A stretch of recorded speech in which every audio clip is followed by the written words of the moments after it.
I think if I hear you call me Becky one more time, six-pack, I'm gonna pop your tops. All six of them. Who are you?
Hey, this is Matt once again. We're about to another review. There's another paid request, this time for Guillermo. Thank you so much for that. If anyone has requests, feel free to send them either directly to my PayPal or join my Patreon. Both things are down below in the info box. It will be for pretty much anything. I will get to it as soon as I can, as we're going through this whole battle in Texas with the weather and rolling outages and all that stuff.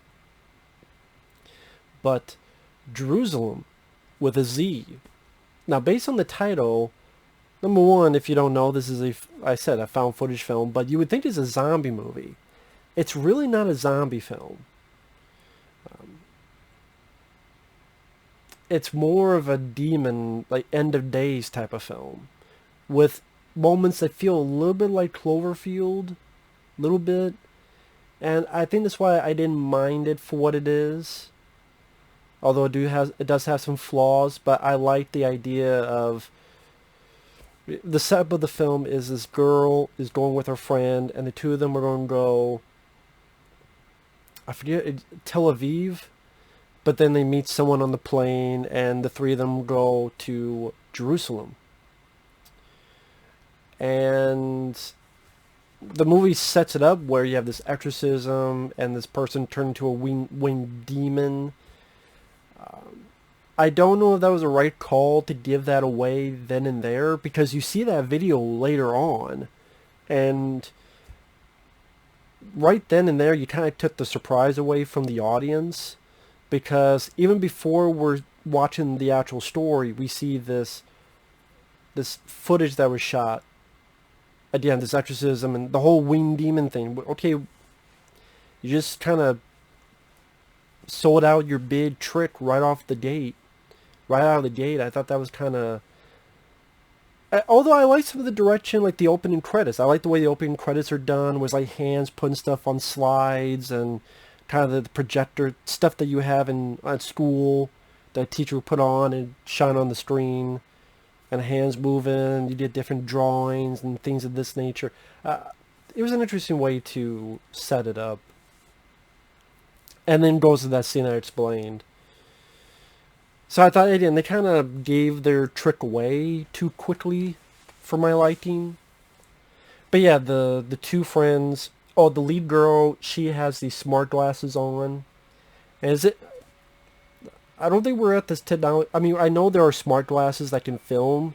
I don't know if it's this high-tech, though. I like the idea for the future to have glasses, even prescription glasses, where you look at someone, face recognition, they'll show their like Facebook profile or similar, or you have an app where you fight zombies, or just show videos or play music. I don't know how the music thing works. I don't know if you put an earbud with it, or it'll just play from speakers. I don't know how that all works.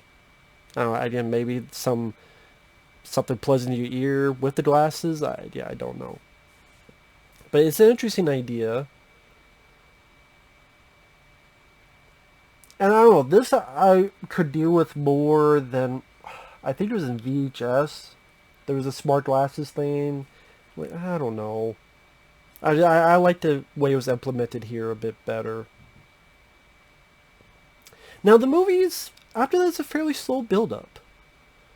On one hand, it's trying to establish characters. On the other, it's almost, okay, is that why you put the winged demon exorcism thing at the beginning? Because you knew it was a big build-up until you got to it? Because it's not till almost halfway through before the shit hits the fan. Because the first half really is the build-up of these two meeting this third guy, going to parties, going to clubs, having sex. A little backstory on the lead girl. Her brother has passed away a while ago. She's still trying to get over it. The other girl, even though she has a boyfriend at home, she finds someone and has sex with them. So, two-timing bitch, in my opinion.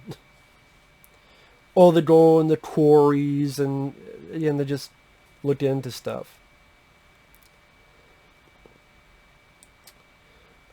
But then halfway through, things start happening, these terrorist attacks, bombings, and then the Cloverfield, the reason I mention that is, then it becomes, we gotta get from point A to point Z, there's military, there's explosions, there's these winged demons, these even bigger demons in the distance walking around, and again, you get that sort of, the end of world, shit hitting the fans, found footage style that you would see, again, like in Cloverfield. Which you don't have a lot of that. Usually found footage more smaller. So it's interesting to have like a bigger scope to it. Obviously they do smaller because that's what they could afford with a budget. And the CGI is not the best. But it's average. I would say average. But I say I like the idea with the demons with the wings. Makes it a little bit different than just regular zombies. Because like I said, the title Z make you think, okay, it's a World War Z, maybe, found footage, the Zombie Diaries. No, this is a lot better than Zombie Diaries.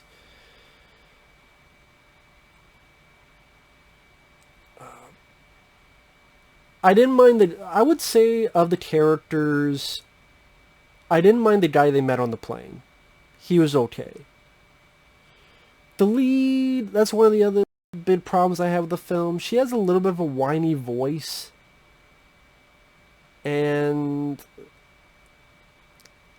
she was not really the most likable character for me.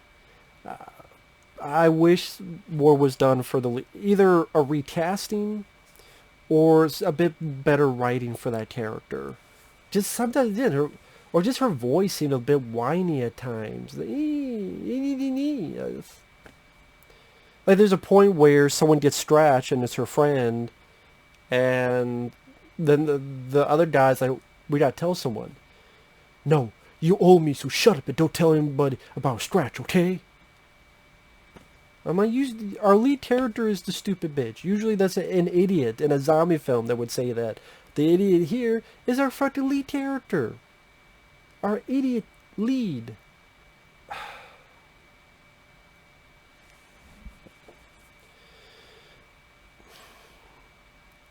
So, like I said, it goes through shit hitting the fan, sirens, gunfire abound, then that Cloverfield feel to it, going through underground caves, some people are turned.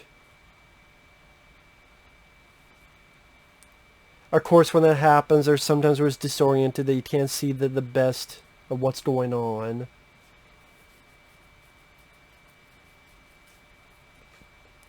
Again, more into spoilers starting now. Spoilers. Her friend who turns shoots herself as she sprouts wings.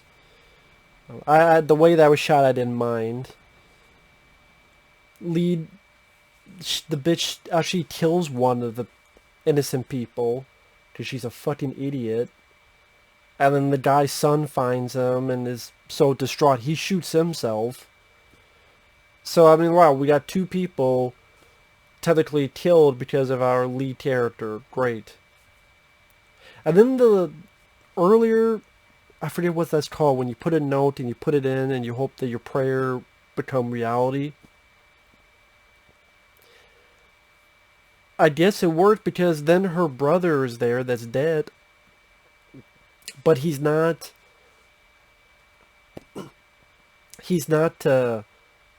evil or anything. He shows him the way. So I'm like, okay, is he an angel? He didn't look like an angel. Did he do that only because she wrote the prayer, or just because it's the, or I mean, why is her brother there? I mean, what, is any random person? Well, I guess her prayer got answered. But you would think his look would be a bit differentiated from the other creatures, because it didn't seem like it was that much different. So you would think maybe there'd be difference between angels and demons. Like, if they did that, like, he looked a bit just normal when he had the wings, boom, I get it. Angel, the others are demons, but I was a bit confused for a bit. Like, is he one of the demons? Why would, okay, the brother came out because she wished it, but was it going to kill her? But no, it's not. I mean, I get the idea it's going to go that way, but not really much is done with it. It's not like he really goes with the remaining characters, or there's a conversation, or hey, I forgive you, or any of the sort. So it seemed like they brought it up, but then they didn't really do a whole lot with it. The ending, in a weird way, I didn't mind it, because the way it ends is the two get outside, the two remaining. The lead girl's been scratched. She turns and floats, as we see from her glasses. Then goes over, is looking at the guy who's just stunned. Looks over and sees all the chaos. I guess I didn't mind because the guy I didn't mind lived. So it's not one of those where everybody died. Technically it's not. And now it's this battle with like helicopters are coming in and battling all these winged creatures. I thought that was a nice look, a nice shot for the end of the movie. It's one of those films that, I don't know, I guess if you're really into found footage, sure. If you don't, based on the title, don't go expecting a zombie film. I guess the whole demon wing stuff, and I've seen much worse, so maybe I was lenient when watching this movie. Because I do have issues. Like, the lead girl's whiny. Like I said, it takes a while for it to get going. Which I did because it's trying to do a build-up. But, to be honest, these are not really the most interesting characters. You know, I'm on other stuff. But, again, the semblance of the idea, it's a different take for found footage. You know, different type of creature, you know, different type of using this type of demon stuff.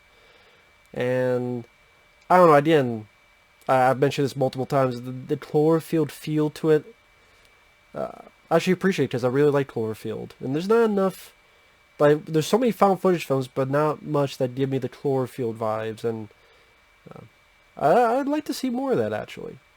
So JeruZalem, it's okay. It was an alright film. But it's hard to recommend it either. If you're a diehard found footage fan, or you love demon movies, you want to see something a little bit off the beaten path, sure. There's much worse movies out there. So, thanks for watching. We'll see you guys later. Bye-bye.